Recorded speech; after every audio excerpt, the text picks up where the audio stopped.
You are scrolling. You already know this. Maybe it is a feed of strangers living better lives, thinner bodies, bigger apartments, shinier careers. Maybe it is someone you went to school with posting about a promotion you did not get. Maybe it is nothing dramatic at all, just a quiet, persistent feeling that everyone else is slightly ahead of you and you cannot figure out why. You tell yourself to stop. You know comparison is toxic. You have read the quotes, you have heard the advice, and yet the moment you put the phone down, you pick it up again. Here is what nobody tells you. You are not weak. You are not shallow. You are doing exactly what your brain was built to do. The real reason you cannot stop comparing yourself has nothing to do with social media. It goes back much further than that. Your brain did not evolve in a world of 8 billion people. It evolved in a world of roughly 150. That number, popularized by the British anthropologist Robin Dunbar, is known today as Dunbar's number. It represents the cognitive limit of stable social relationships your brain can maintain at any one time. 150 people. Your tribe, your entire social universe. For most of human history, that was everyone who mattered. Everyone you would ever eat with, hunt with, sleep near, depend on. And in that world, knowing exactly where you stood in the group was not an ego trip. It was survival. Think about what it actually meant to fall behind in that world. If you were lower in the social hierarchy, you got less food. You got less protection. You got less access to mates. You were more likely to be abandoned when things got hard. The group was everything. Being cast out was not embarrassing. It was a death sentence. So your ancestors developed an extraordinarily sensitive internal ranking system, a constant, automatic, unconscious process of scanning the group and asking, where am I relative to everyone else? Am I contributing enough? Do I have enough status? Is my position secure? The ones who ran this scan obsessively were the ones who noticed threats early, adjusted their behavior fast, and survived. The ones who did not were left behind, sometimes literally. You are descended from the obsessive scanners. And here is where it gets interesting. This system, this ancient threat detection machine, does not distinguish between what is actually dangerous and what merely feels dangerous. Neuroscientist Ethan Kross, who runs the Emotion and Self-Control Laboratory at the University of Michigan, has spent years studying what happens in the brain when people engage in social comparison. What he found is striking. When you compare yourself unfavorably to someone else, the same neural circuits activate as when you experience physical pain. Not metaphorically, neurologically. Your brain processes social exclusion and social inferiority through the same pathways as a broken bone or a burn. The pain of falling behind is real pain. It was designed to be. Pain is a signal, and the signal it is sending is the same one it has always sent. Do something about this before the group leaves you. The problem, of course, is that the group is no longer 150 people. Social psychologist Leon Festinger first described this drive in 1954 in what he called social comparison theory. Festinger argued that human beings have a fundamental need to evaluate their opinions and abilities, and that in the absence of objective measures, they do this by comparing themselves to other people. He noticed that people tend to compare themselves most intensely to those who are similar to them, slightly above them, or slightly below them.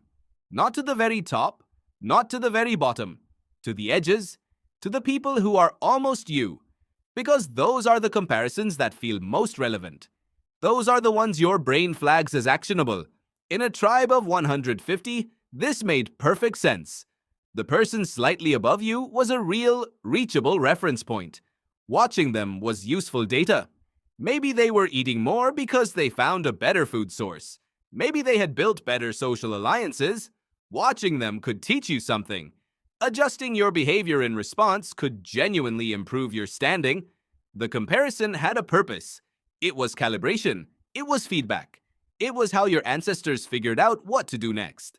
Now imagine giving that ancient calibration system access to the entire internet. Suddenly, your brain is not comparing you to 150 people anymore. It is comparing you to millions.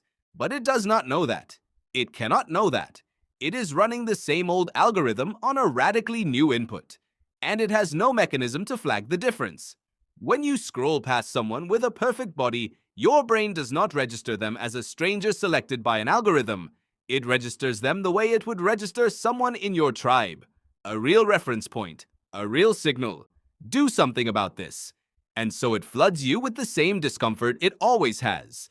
The ancient, sickening sense of falling behind. Because that discomfort was the only way it knew how to motivate your ancestors to act. But act how? Act toward what? The comparison points are no longer 150 real people with real lives and real flaws that you can actually see. They are highlight reels. They are the single best photo from a bad week. They are the achievement posted and the 10 failures quietly deleted. Your brain is running a calibration tool on data that has been curated to mislead it. And because the signal keeps coming and the discomfort keeps building, and no amount of adjustment actually resolves it, because you cannot reach the top of an infinite hierarchy, the loop never closes. The scan never ends. The anxiety never fully lifts. Psychologist Sherry Turkle, who has spent decades studying how technology reshapes human psychology, describes this as a fundamental mismatch between our ancient social hardware and the environment it is now operating in. The hardware has not changed. The environment has become something no version of it ever evolved to handle. But here is the twist. This drive is not purely a bug. It has never been purely a bug. Social comparison used correctly is one of the most powerful motivational tools in the human psychological toolkit.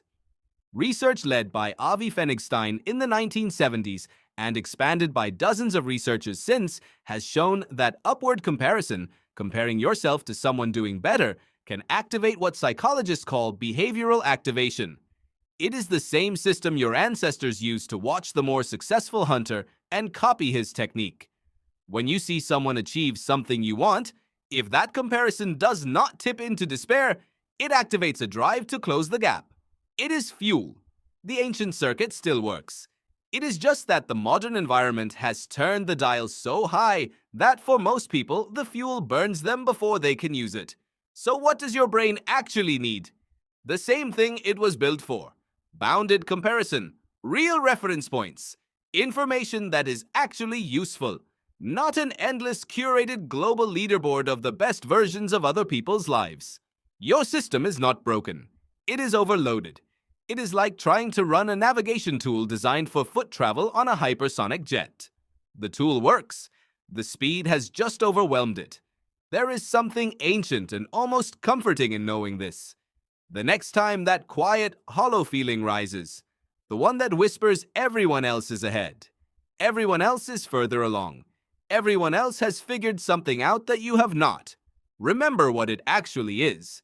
It is not the truth about where you stand. It is a signal from a very old part of you that was designed for a world that no longer exists. A signal that was once the key to your survival. A signal your ancestors relied on to stay alive in a group of 150 people where the stakes were real and the comparisons were honest. You are not scrolling because you are broken.